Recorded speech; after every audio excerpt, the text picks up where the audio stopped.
ಸಂಘಟನೆಯ ಶಿಸ್ತಿನ ಸಂಕೇತವಾದ ಮಕರ ರಾಶಿಯವರೇ, 2026 ಬರುತ್ತಿದೆಯಲ್ಲವೇ? ಅದಕ್ಕೂ ಮುಂಚೆ ಈ ಉಳಿದಿರುವ 45 ದಿನಗಳು ನಿಮ್ಮ ಬದುಕಿನಲ್ಲಿ ತುಂಬಾ ಮಹತ್ವದವು. ಈ ಅವಧಿಯಲ್ಲಿ ನೀವು ಹೇಗೆ ನಿಮ್ಮ ಗುರಿ ತಲುಪಬೇಕು, ಯಾವ ಯೋಜನೆ ರೂಪಿಸಬೇಕು, ಯಾವ ತಪ್ಪುಗಳನ್ನು ಸರಿಪಡಿಸಬೇಕು, ಎಲ್ಲದರ ಕುರಿತು ಈ ವಿಡಿಯೋ ನಿಮಗೆ ಸ್ಪಷ್ಟ ಮಾರ್ಗದರ್ಶನ ನೀಡಲಿದೆ.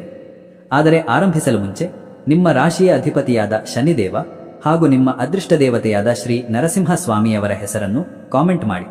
ಈ ದಿವ್ಯ ಆಶೀರ್ವಾದದೊಂದಿಗೆ ವಿಡಿಯೋ ಪ್ರಾರಂಭ ಮಾಡೋಣ ಬನ್ನಿ. ಮಕರ ರಾಶಿಯವರೇ, ನಿಮ್ಮ ಜೀವನದ ಮೂಲತತ್ವವೇ ಕರ್ಮ. ನೀವು ಹೇಳುವುದಕ್ಕಿಂತ ಮಾಡುವುದರಲ್ಲಿ ನಂಬಿಕೆ ಇಡುವವರು. ಶ್ರಮ, ನಿಯಮ, ಶಿಸ್ತಿನಿಂದ ನಿಮ್ಮ ಜೀವನ ಕಟ್ಟಿಕೊಂಡಿರುವಿರಿ.